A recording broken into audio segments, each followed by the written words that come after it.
Pausa rapidinho agora para falar de dica de ouro para os papais e mamães. Depois de experimentar a nova Hug Supreme Care Fralda Roupinha, tudo ficou ainda melhor pro meu filho. É a única com canais em X que se adaptam aos movimentos, com 2 vezes proteção noturna e cintura elástica que se adapta ao corpinho do bebê, além de ser super fácil de colocar e tirar. Praticidade pura. Então guarda essa dica. Nova Hug Supreme Care Fralda Roupinha.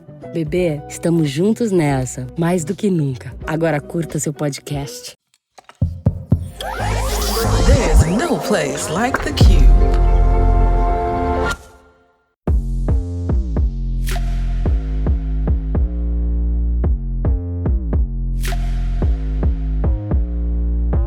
Hey, I'm Adell. And I'm Anna. And we are AD Productions. Get ready to nod your head and laugh out loud as we bring an unfiltered perspective to Black life in predominantly white spaces. So, welcome to The Head Nod, Season 1, Black Life at a PWI. In halls of ivory, I stride with might, a black soul in a sea so light. Challenges rise, but I remain, breaking barriers, shattering chains. Jeez, ChatGPT. Embracing knowledge, culture blend. At PWI's heart, my essence extends. I am the change, a beacon to see. Black at a PWI, I stand fiercely free. That's me. Thanks, ChatGPT, for extending our essence. Welcome to The Head Nod. Family, welcome to The Head Nod. This is AD Productions. And we got a special guest. Boom, boom, boom, boom. And our special guest today is my homie, April. What's going on? What up, friends? Glad to be here. We glad you're here. And we get to talk about you a little bit. So April is a travel-loving techie currently residing on the south side of Chicago. South side. She did her undergrad at Drake University. That's where we met in Iowa, where the Black student population was less than 10%. It was probably less than 4%, wasn't it? Mm-hmm. Sheesh. Probably 2. Probably around 1, yeah. That experience, while it did prepare her for the corporate world, it definitely had its difficult moments. So we're excited to hear about April's experience at DU. And not to mention, you also went to DePaul as well, another PWI. Uh-huh. You know, we're supposed to ask what school you went to and what your call out is, but Anna just answered both those things. God dang it. Why don't you do it for DePaul? What was DePaul's like, you know how you go DU for Drake? What was DePaul's thing? I don't really think they have one. I guess they would be DU too, right? Fighting demons. You know, when you go to grad school, it's a whole different experience than undergrad. Oh, we'll totally. just call them DU too. Right. DU too. That's facts. We do ask you to do that, but April, do it anyway. My name is April Jones. I did my undergrad at Drake DU in Des Moines, Iowa, where Anna and I met. And then I came back to Chicago a few years later, where I did my graduate studies at DePaul, which we are going to lovingly call DU2. And I'm here to talk about my experience at primarily white institutions. Boom, boom, boom, boom. Boom, boom, boom, boom. I love that we just gave it its own name. Like, we just decided this is what it's going to be. Right. Yes. That's what it's going to be today. I'm here for it. So April, why Drake? Why did you choose to go to a PWI? That's a good question. I think growing up where I grew up and coming out of the high school that I came out of, even though I grew up in the suburbs of Chicago, in Aurora, my high school was underfunded, underperforming. We had low test scores, all of those things. It was basically like a real life lean on me. So not lean on me. Definitely lean on me. Sam. I love that. So, you know, senior year, end of junior year, senior year, you start getting these things in the mail. You know, apply here. College recruiters did come to my school. I'm grateful for that. So I got these letters. I really wanted to go to Purdue and be in their marching band. I was a huge band nerd in high school. They ended up rejecting me because I didn't have 2 years of foreign language. So I actually won a scholarship to the local community college, and I was like, I'm not doing that. I got to get up out of here. Applied to Drake, got into Drake. I didn't even go on campus until orientation weekend, and I met some cool people, and I was like, this is far enough away to be inconvenient for my family in the Chicago area, but also close enough to get home for holidays or emergencies, right? So it wasn't really about, oh, they have strong academics and, you know, they have a marching band. Like, their band sucked, so I didn't even end up joining. I didn't end up joining the band at all. So that was it. It wasn't, you know, as a 17-year-old, you don't really know what you're doing unless you come from that type of background. And I am a first-generation college student. Well, congrats for sure on that. Thank so you. when you got to, you know, you said you decided to go to Drake, like, did they try to recruit you? Like, how did you hear about the school? Literally just a packet in the mail, right? Like, here's whatever the marketing materials were in 2004. That's what I got. And it was like a beautiful picture of a building that we now know is Old Main. And it's like the oldest building on campus. And they had like a couple of black folks sprinkled in the brochure. And I was like, okay, like, I can probably do this. And that was it. And so, do you remember orientation?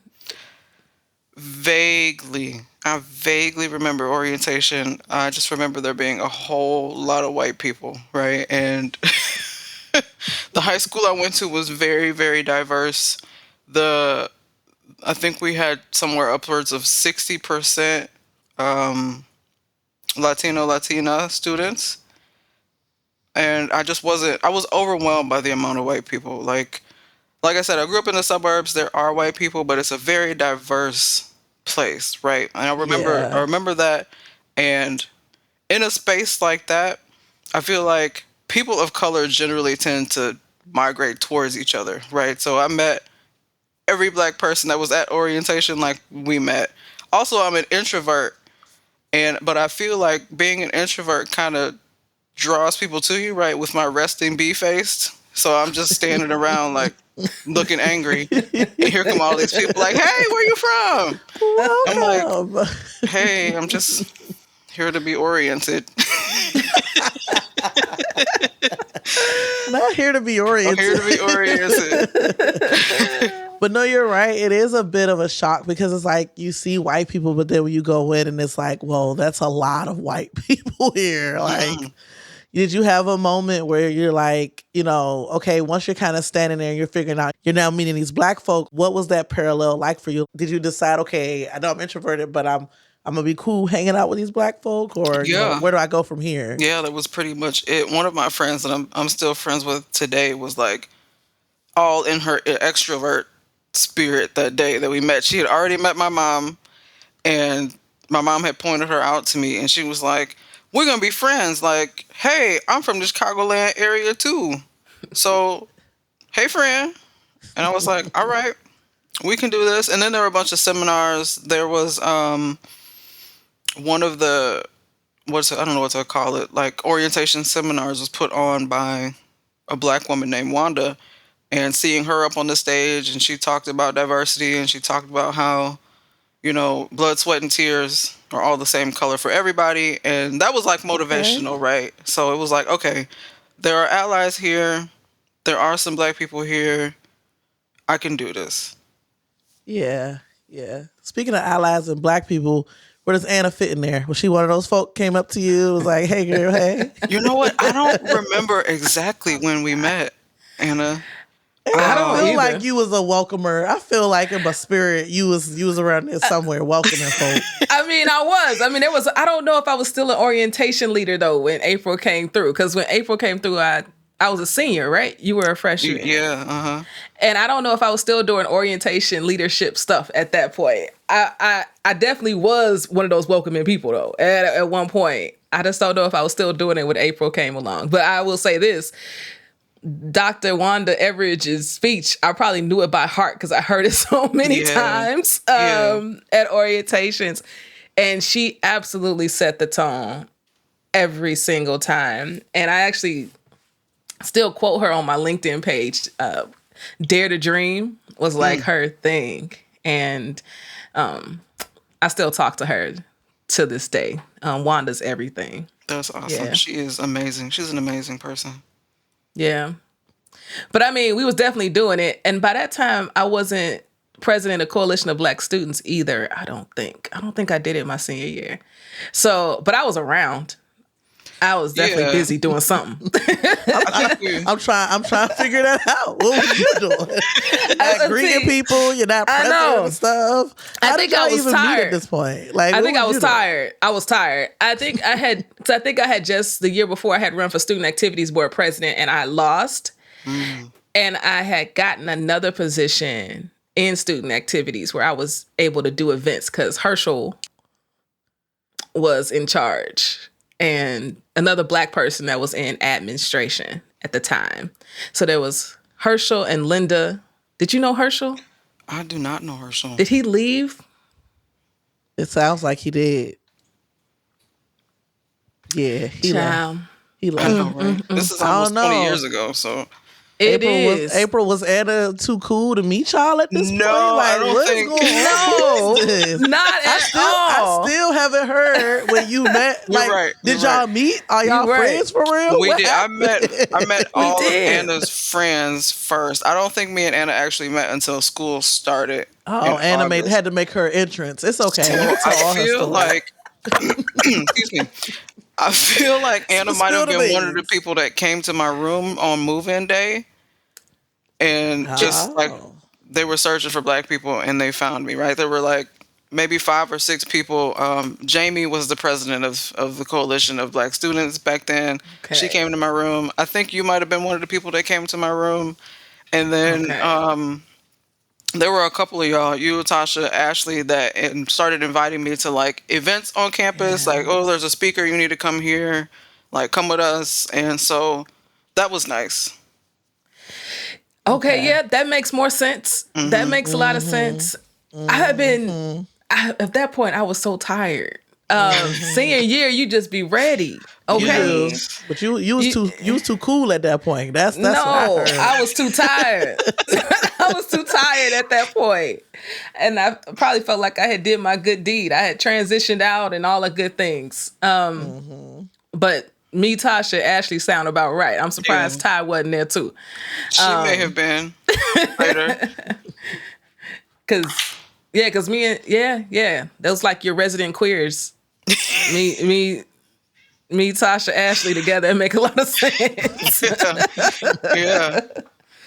How was that experience for you? How was it? I mean, were you out when you came to school? No, I didn't even really know that I was gay when I came to school. I just knew, I didn't really know I was gay, period, right? Like, I just knew I didn't like boys, but I didn't really know cognitively that liking girls was an option, right? Because I slightly grew up in church. And then when I was in high school, I got invited to this youth group. And so I started participating in that, which was great. It was a great experience, but I think it kind of further closeted me a little bit more. So y'all kind of pushed that out of me. I'm about to say, because that was pretty much a theme. Because I definitely was not out when I got to undergrad, but Tasha was on it. Okay, she clocked me so fast. She clocked me fast, and so we stayed clocking people. So it makes sense. Okay, that makes sense. That's so funny. But I do remember, like we took you home one point. We was driving back to Chicago. We take you home. That's like, right. Yeah. Appreciate the ride, because riding the Greyhound, back then the Greyhound was the thing, right? And you would go from Des Moines, Iowa to Davenport, Iowa. And I remember there was like a jail somewhere around there, and there would be prisoners. And you could tell they were prisoners because they had all their stuff in a clear plastic bag, and they had on like what are now Vans, right? Them jail shoes. Mm-hmm. And they would get on the Greyhound and they would ride to Chicago or DePaul, which was the next stop. And we would be like, Lord, what is happening on this bus? Gee, I took the Greyhound so much. I was up to so much. Yup. Oh, the Greyhound. It was an experience. I had a lot of Greyhound tickets. They needed a rewards program back then. They do need a rewards program, like for real. It feels like no matter how far you rode, it was always a long ride. Like Greyhound was always going to be a long ride, no matter what. Yes. What about those like first No. trips home? Like, what was that like for you? Like, you know, kind of going back and forth. It was weird, right? Because not only am I a first generation college student, but there were only, you know, my high school graduating class was 500 people. There may have been 50 of us that went on to college immediately. And so going back home would be like a mix of the whole town wants you to come visit them, right? Everybody wants you to come see them. And the first few times I was like, okay, I'm going to try to see everybody I can see, cousin them, auntie them, friends in them. And then slowly that started to like dwindle to like, now I'm sneaking into town. I'm sure y'all experienced this too, right? We just sneaking into town to see your family and get some good food because there was a hard absence of that in Iowa. So can somebody make me a pan of dressing? I need some macaroni and cheese with corners. Can we just like get this in real quick? Let me get a plate. I'm on the Greyhound eating my food. But yeah, it was interesting, right? Like, because as a first generation student, everybody wants to know what it's like. And, you know, the first holiday is what, Labor Day? So you're only about 2 weeks in. You don't know what to experience yet. But in hindsight, I'm like, you know, college is hard when you have to go live there. Like, we don't go live at work. We don't go live anywhere else but college. That's true. So it was always good, though. It's good to see people. But by the time the long weekend was over, I was ready to go back. Yeah. Yeah. So talk about some of them, those eatings, the food. What was it like up there? What did you miss the most? The first thing you can say too, Anna. I see you shaking your head. Shame. The first thing that comes to mind is, like I mentioned, there were a lot of Hispanic folk, Latino folk in my hometown. So there are still, when I go to Aurora today, there are taco spots everywhere, and they're all amazing. There was none of that. There was like one taco place when I first got there, and it was called Tasty Tacos. No shade on them, but coming from Chicagoland area and going to Des Moines and getting tacos where all of the meat has beans built into it, like, whose idea was this? Not built in. Built in. You can't not. Back then, no. You could not order a taco that did not have beans in the ground beef. And that's all they had were ground beef tacos. So That's that hilarious. was off-campus dining, right? And then there were just like Chicago conveniences like Portillo's and Popeyes and White Castle that did not exist in Des Moines. I know they don't have a Portillo's. They got a Popeyes finally, maybe about 10 years ago. Yeah.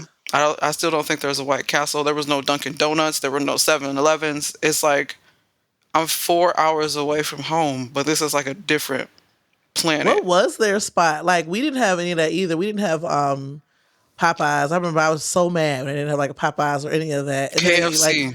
They had what's it, Sheets, like the little like gas station / like they have like food inside, like hot food. That's the first time I ever seen anywhere even do that. Before the Wawas and the Royal Farms, I'm like, what is this? They cook food in the gas station? Like, what? I know. They do it different. Rural places do it different, They G. do it different. I ain't gonna lie, them cheeseburgers was hitting after a while. They was. But I was like, that's a thing? Like, for real. Yes, yeah. Yeah. Well, I know for sure, like the Coalition of Black Students during Black History Month, we would put on Mama's Cooking, and that was the time to eat. We ate. I know we'd be in there cooking. I was making sweet potato pies. I mean, the whole campus would converge upon the Black House to eat. Absolutely. And share our culture. But that was like the one time. I don't think we did that very often. Once a year, you could get some macaroni with corners, some dressing, some potato pie, hang out with some Black people. We had a little fishbowl trivia that used to get real interesting with some of the questions people were asking. Real interesting. April, what did you get into on campus? What did I get into? I played intramural basketball for a couple years. That was good. I got into the Coalition of Black Students, right, with the president coming and meeting me during move-in day. So I went to those events. Those were always great. I got into another group called Rainbow Union, which was for queer students, That's what it was called. but it was Yeah, the also Rainbow. very white. White. It was And that all white. is still the experience of gay spaces, right? Unless it's got a black twist on it, it's very, very white focused. I mean, it's a primarily white school. There's not a lot of black people here, period, and there's also not a lot of gay black people.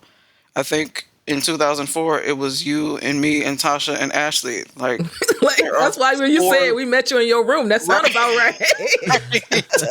like, how you gonna come to campus a whole stud and not even know that you're gay? Come outside. Dude, that would be me. Right. Are you wearing That would boy be my clothes? experience. Yeah. Talking about you got a boyfriend. What? You are the boyfriend.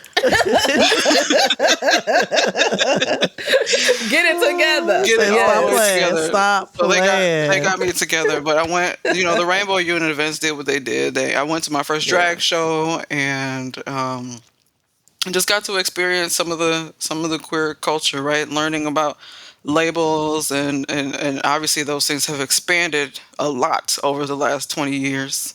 Because back then it was still like, you identify as queer? Like, that's such a harsh word. And now it's like pan and theys and thems. And like, we didn't really have theys and thems. The trans folks were he's or she's. And that just was what it was. But yeah, that was pretty much it, right? Like, over the months, I made some more friends. We found an 18 and up nightclub downtown Des Moines that we would go to. And they had one next door to it called Static or something like that. And that was 18 and up and was open till 4 a.m. So, it was nuts. Okay, Static. Right. We used to happen at Static, huh? It was a lot going on at Static. You could get somebody to slip you a wristband and get you some drinks. Wow. There Good we times. go. Static. I definitely remember partying. I can't remember the name of none of them clubs, but That means you partied a little too hard. That's what that meant. we definitely went outside. Okay, we definitely went outside. You was getting those wristbands early on, huh? I see. Yo, that tweet, was it Tweet's joint? What's that song? There goes my. That's Tweet.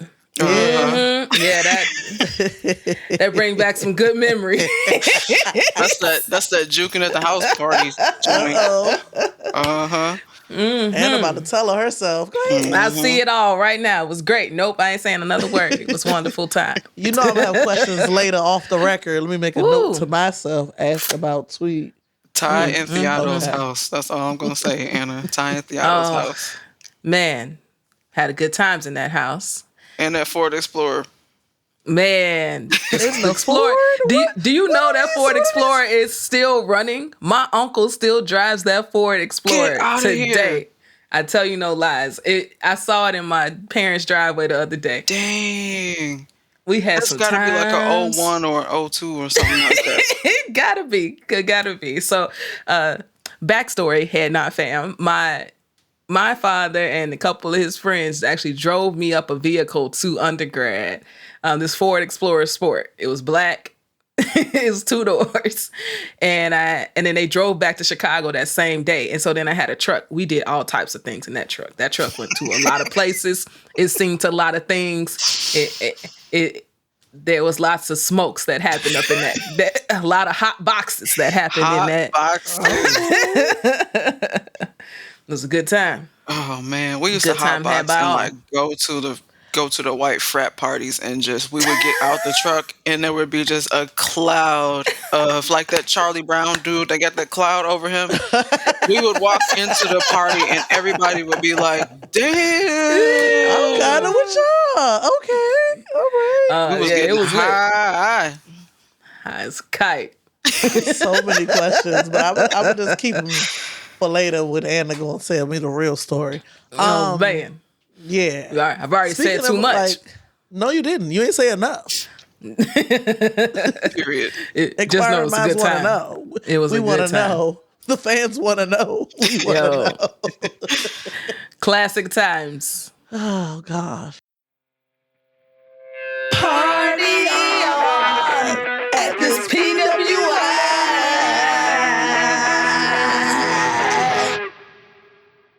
Ooh, you know what that means. So speaking of like clubbing and music, what were some of the differences, or what was a new music or new song or whatever that you may have learned once you kind of got into this predominantly white university?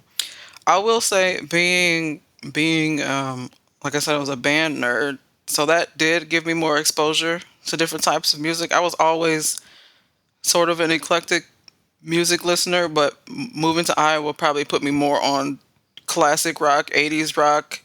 There is one song, Pour Some Sugar on Me, that white folks just went nuts, right? And it was usually like the second or third song before the bars would close and everybody was already lit and they're going ham. They're standing on the bar.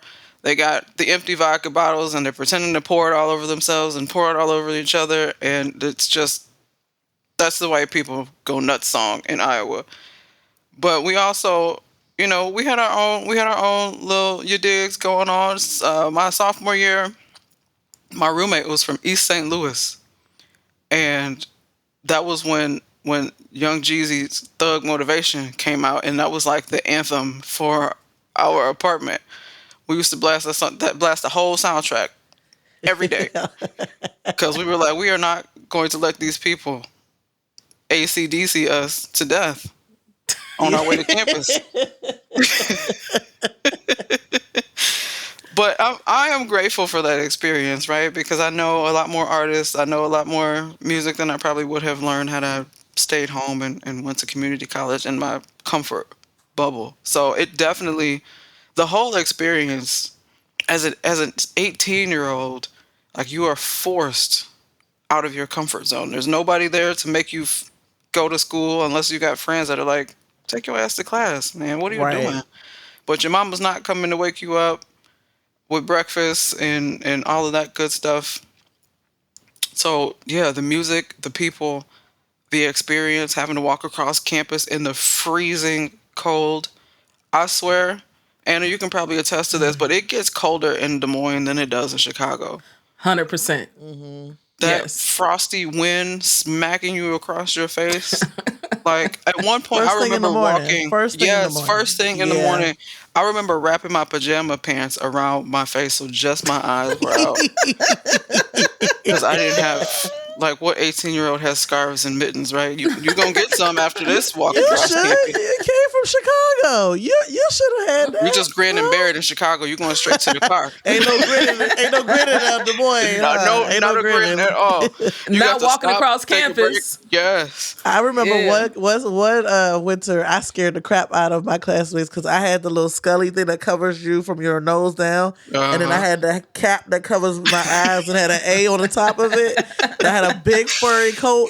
They didn't know who I was walking around that campus. Did not care. I was like, nah. You just gonna see these eyes. You just gonna get eyes. That's it. Right. It's too cold. It's too cold. And campus not even that big, but it don't matter. You outside. It's open. Walk. It's open air. It's just open. I'm gonna tell you, that's when I learned the different types of winds. See, like in DC, it's just windy. Like in other places, like where y'all at, it'd be like lake effects and like the wind chill. Like what? It's just there are types. Like we have levels to this. Absolutely. There are levels to this. There are levels to this. The lake effect makes it negative, and the lake effect always makes it negative something. Like without it, it's like 8. But with the lake effect, it's like negative 10. Like why? Right. Why? Ridiculous. 100%. There's no place like home. There's no place like home. There's no place like home. Was there a time that you wanted to click your heels and just go back home? Bounce. I'm out. It's too many white people here. I can't. Too much. I never had one of those moments. I witnessed them a lot freshman year with my friends and just people that I knew on campus. But I was honestly happy to not be at home. It was not even new. The beans and the meat all the time. I mean, the campus dining was sustenance. I definitely lost weight my freshman year. Like everybody's like, so you didn't get the freshman 15. No, yeah. I started working out with the football team, and I lost like 20 pounds my freshman year. I went home and people were like, "Are you doing drugs while you're out there?" And I was like, no, I'm not doing drugs. Dang. Because that's what they do in Iowa, right? Right. What? But yeah, no, I feel like I was close enough, right? If I felt a little homesick, I can go home for the weekend. But I never really was like, I hate it here. I want to move back home. Which was good. I love that for you. Yeah. I love that for you. That's good though. Yeah. Yeah. I know Anna was ready to go. Oh, I was ready. I mean, but I could had tell a at different the- experience. Let's say at the top of the conversation, Anna ain't involved in no programs no more. Anna just trying to get up out of Gee. it. I Not was greeting on my- nobody or nothing. You just- I was on my way to grad school. I had did my good work at the DU. I had did my good work. I believe it. I have a question. How did you know? How did she know? So is there something where, once you were there, you knew this was the right choice, or you were happy to, just kind of be there? Like you knew, like, okay, yeah, I can do this. This is good. This works. I think the impact of the welcoming committee is understated. All of these people showing up to my room, and then once my family left, I went to the dining hall and got something to eat, and people came and sat next to me and were like, hey, I'm such and such. I'm from such and such. Like, hey, let's be friends. There's an event going on tomorrow night. I had one experience like right away. So in 2004, move-in day was August 18th, and my birthday is on the 21st of August. And so I met this girl on campus. Her name is Deidre. And another extrovert who walked right up to me and was like, hey, I haven't met you. What's your name? And I was like, dang, lady. But she's like, hey, we're going to XYZ. I have a car here. If you need to go grocery shopping, just let me know. And I was like, oh, that's really nice, right? Okay. And she was like, I'm from Oklahoma. So, like, basically, let's be friends. And I was like, oh, my birthday is, this is maybe day 2 or 3. My birthday is on the 21st. She gathered like 4 or 5 people. They went to Walmart, got a cake, and came, knocked on my door with his cake on my birthday. And I was just like overwhelmed. Like, Aww. y'all don't even know me. I had just met some of the people with them. I didn't even meet until that moment. And so I was like, oh, this is a place where people like really care about you. Yeah. So that was Yeah. that was an amazing experience. We still talk about that because they make fun of how I reacted. They told me I was hood because I was like, "Oh man, y'all, like this is so dope."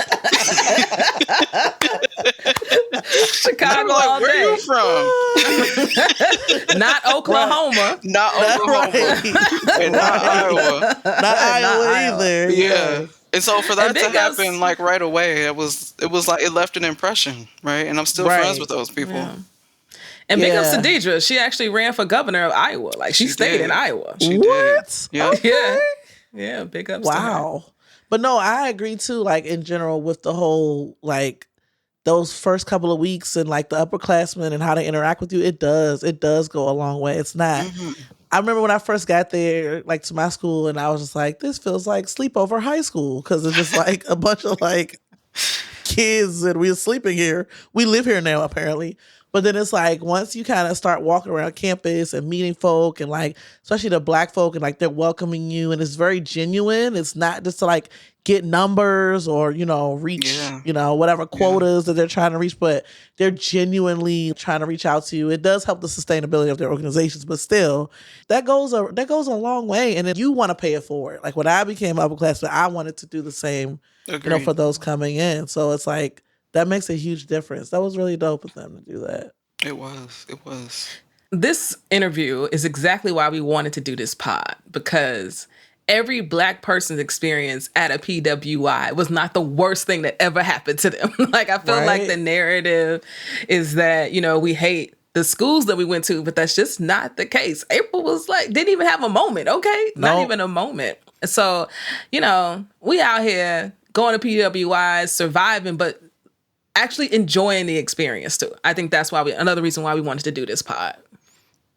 Yeah, that's a good call out. I think sometimes when I talk to my cousins or friends who went to historically Black colleges and universities, I'm like, oh, maybe I should have went to Howard or I should have went to TSU, but I wouldn't change I wouldn't change anything. Like I said in my bio, like I feel like being onlyed at a white school prepared me for corporate, right? Like I work in tech and I walk into a meeting and I'm the only black person there. I'm the only woman there. I'm the only non-gender conforming person there. And I've gone into spaces where people have literally never seen anybody like me. When I worked in consulting, it was like a very like buttoned up type of experience. Like you're going to meetings and you got to wear a suit. And I'm coming in a men's suit and people are staring at me like, what is wrong with this individual? And had I not had that experience, it would have been overwhelming, right? It would have been a shock to my system to have people not understand my existence. And I think, you know, like Anna mentioned, when she was a senior when I was a freshman, so she left and went to New York for grad school immediately, and it was just me. I was the only black masculine lesbian on campus for 3 of my 4 years at Drake. And that it alone was, you see the memes all the time where people are like, oh, we're going to talk about slavery, and everybody turns to look at the black person. Like they did that every time we talked about queer issues, every time we talked about black issues. I've had other students accuse me of being an affirmative action admission. And, you know, as a teenager, I'm like, my grades, you know what I'm saying? I had the grades to get into here. Now I'm just like, whatever, think whatever you want about me. I don't really care. But it's because of that experience, because of that adversity. I think adversity builds character. Love that. It's a good rap. Yeah. Adversity does build character. I agree. I'm with that. Yeah, it's a wrap. I'm just processing. Right. Yeah. I feel like you're about to like spit some bars after that. Anna. Like, you No, just, like, I got no bars. I'm just like, start looking away. Like, I'm like, oh, Right, she was I'm thinking. not fire. no fire. No fire. I got nothing. That was, But no, that's it's it. valid. Yeah. Yeah. Yeah. All right. Thanks, April. My pleasure. Thanks for having me on the show, friends.